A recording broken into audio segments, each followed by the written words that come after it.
Hey everybody, I'm making the second part of my video because I do use my iPhone to make my videos because of the quality of the capture is better than any other tool that I have currently. And so my phone was interrupted because my daughter was calling me. So it just lets you know that I was not engaged in this video making, I was engaged in talking to my child. So I don't think that we can be complacent in the fact that our students are coming with a lot of technology background. Let's not say skill, because I'm very aware that I have a 14, soon to be 15-year-old daughter and a 22-year-old daughter in which they have the power of the world in their hands, and rarely do they access it and utilize it correctly, as a lot of you discussed as well, that they have these tools, but it's not being appropriated the same way as an adult would necessarily.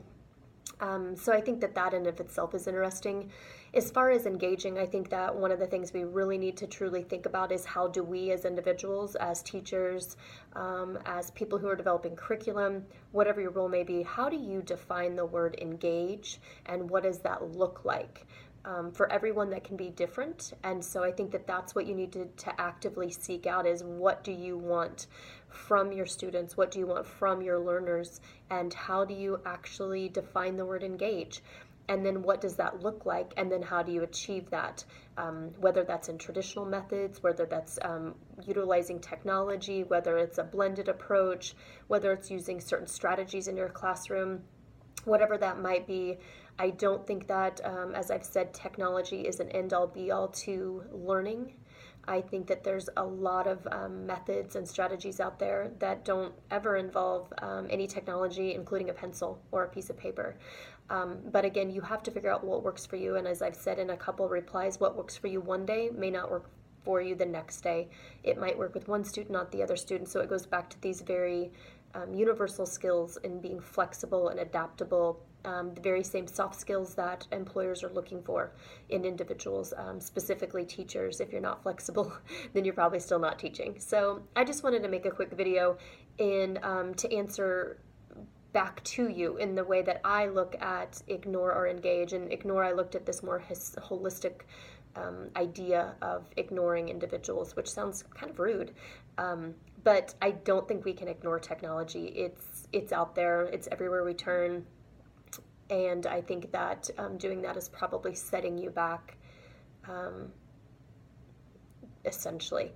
As far as engaging, I think, again, define engaging for yourself. What does that look like, as far as maybe a goal?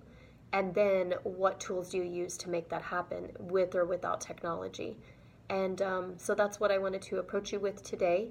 As we move on, I'm already seeing some Module 3 content kind of flow in. I don't want to really comment on that yet until I see that everyone's posted by next week. Lastly, I wanted to let you know that I am gone to Topeka, Kansas, and I do use the word Kansas because we are all over the world, and I don't want you to assume that everybody knows where you are or where I am. So I am headed to Topeka, which is our state capital, and I'm engaging in an accreditation training. Our university, specifically our College of Education, is going through our accreditation that we've prepared for 3 years, and we actually have a review in the spring of 2017 through CAPE, and so I am becoming a certified trainer, which I think is pretty advantageous to do if you want to be at the collegiate level, specifically in a College of Education. It's important that you know how your school is accredited and what standards you have to meet to be accredited. So I will be gone on Monday and Tuesday. I will have my laptop, and I'll be completely engaged in my training and hopefully somewhat connected with you. I'll be checking my emails over those days, as well as over the weekend here. Anyway, I wish you the best of the rest of the week, and I will talk with you next week about Module 3. So have a great day. Take care. Bye.